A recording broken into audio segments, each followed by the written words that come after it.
दो बातें जो अपने दर्शकों को भी हम बताना चाहेंगे वो ये है कि महात्मा गांधी तो भारत में आए लगभग 1915 के आसपास जी। उनके भारत में आने से पहले ही सावरकर अरेस्ट हो चुके थे जी। वो अंग्रेजों के खिलाफ उससे कहीं ज्यादा पहले से लड़ाई कर रहे थे जी। जब महात्मा गांधी आए तब सावरकर जेल में थे, काला पानी में उस टाइम वो थे जी। लेकिन 1914 में ही महात्मा गांधी ने फर्स्ट वर्ल्ड वॉर से पहले ये लिखा कि वो ये चाहेंगे, I did not believe that we had been quite reduced to slavery. I felt then it was more the fault of individual officials than of the British system. और फिर वो ये भी कह रहे हैं कि भारत के लोगों को ब्रिटिशर्स के साथ कोऑपरेट करना चाहिए.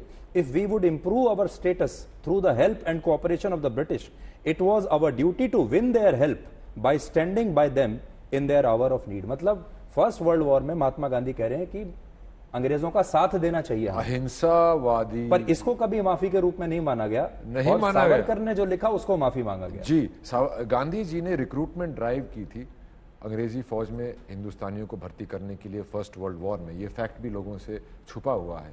अहिंसा प्रेमी, अहिंसा के जो प्रतीक हैं वो वॉर के लिए लोगों को रिक्रूट कर रहे थे उस वक्त। वही चीज़ सावरकर जी ने सेकेंड वर्ल्ड वॉर में की थी कि उन्होंने कहा था, पर सावरकर जी ये चाहते थे कि ज़्यादा से ज़्यादा हिंदुस्तानी लोग अंग्रेज़ों से ट्रेनिंग लें, उनके ऑफिसर बने, और ताकि जब हमको स्वतंत्रता मिले तो हम लोग भी आर्म्ड नेशन हो।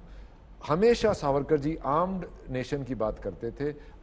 पीस जब ही हो सकती है जब दोनों बराबरी के हों। तो आप अहिंसा बहुत अच्छा एक सिस्टम है, पर आप वो किसके अगेंस्ट कर रहे हैं? क्या वो अहिंसक हैं? अगर वो हिंसक हैं तो वो आपको खा जाएंगे ना।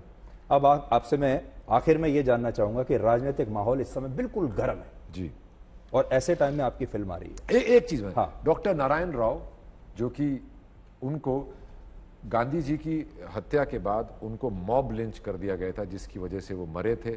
8000 ब्राह्मणों को, बिकॉज नथुराम गोडसे वॉज ब्राह्मण, उनको महाराष्ट्र में मैसेकर करा गया था, और doctor Narayan Rao was one of them who actually was who was killed and who was actually in touch with Gandhi more than Vinayak, and he was killed for ये आपने फिल्म में बताई है बात? ये फिल्म में है, बिल्कुल है। जी। तो अब राजनीतिक माहौल जो है एकदम इस समय गर्म है क्योंकि चुनाव होने वाले हैं। अब फिल्म आपकी आ रही है तो आप ट्रोलिंग के लिए मेंटली तैयार हैं? आपने तो जमीन वमीन बेच के पिक्चर बनाई अपनी। जी, मैं बिल्कुल तैयार हूँ। जैसे हमारे लीडर भी बोलते हैं, प्रधानमंत्री बोलते हैं, जितनी गालियां दोगे उतना ऊपर उठूंगा, इसीलिए मुझे लग रहा है मैं भी उतना ही ऊपर उठूंगा और ये फिल्म भी उतनी ही लोगों तक पहुंचेगी। तो उससे मैं बिल्कुल नहीं डरता। डर तो वैसे भी नहीं था। अगर आपको डर, जब हमारे हरियाणा में बोलते हैं ना, जब उखड़ी में सर दे दिया तो मुसड़ों से क्या डरना, तो वो तो देखी जाएगी यार। अब तो आपने जी जान लगा के बना दी, अब लोगों तक पहुंचे, मैं तो उसी में बहुत खुश। विचारधारा से ऐसा लगता है कि आप मोदी जी के समर्थक हैं, उन्हीं के परिवार का हिस्सा है। बिल्कुल, मैं मोदी जी का बहुत फैन है, बहुत स्ट्रांग लीडर हैं, और बहुत उनका डिसिप्लिन और उनकी विचारधारा और उन्होंने उनकी जो पॉजिटिव थिंकिंग, इंटरनेशनल रिलेशंस और ये सब, उन्होंने हिंदुस्तान की छवि को बहुत ऊपर लेके आए हैं। ये मेरा मानना है as a citizen of India. ये चुनाव के नतीजों को आप कैसे देखते हैं? क्या होने वाला है आपके हिसाब से? जी, अगर पॉलिटिकल इतिहासकार से तो हम मिल लिए, अब पॉलिटिकल एनालिस्ट से भी मिल लेते हैं। पॉलिटिकल एनालिस्ट मैं नहीं हूँ। पॉलिटिक्स एक अलग करियर है, एक अलग टैलेंट है, एक अलग इंडस्ट्री है मेरी इंडस्ट्री से। पर as a citizen I think that it will be good victory for BJP in the next elections. आपके पास ये ऑप्शन भी था कि आप सलमान खान के साथ भी काम करें, और आपने किया भी है। जी, जी। बड़ी मसाला फिल्मों में, मेन स्ट्रीम फिल्मों में आपने काम किया है, और आपने इस तरह की फिल्मों में भी काम किया है, सरबजीत में काम किया, अब सावरकर आप लेकर आ रहे हैं। आगे आप अपनी पहचान कैसे बनाना चाहते हैं? या फिर ये करेंगे कि पैसा कमाने के लिए मसाला फिल्म में काम कर लिया और फिर उस पैसे से एक सावरकर टाइप पिक्चर बना दी? देखिए, अब शादी हो गई है। थोड़ा गृह गृहस्थी में भी ध्यान देना पड़ेगा, ऐसी बात नहीं है।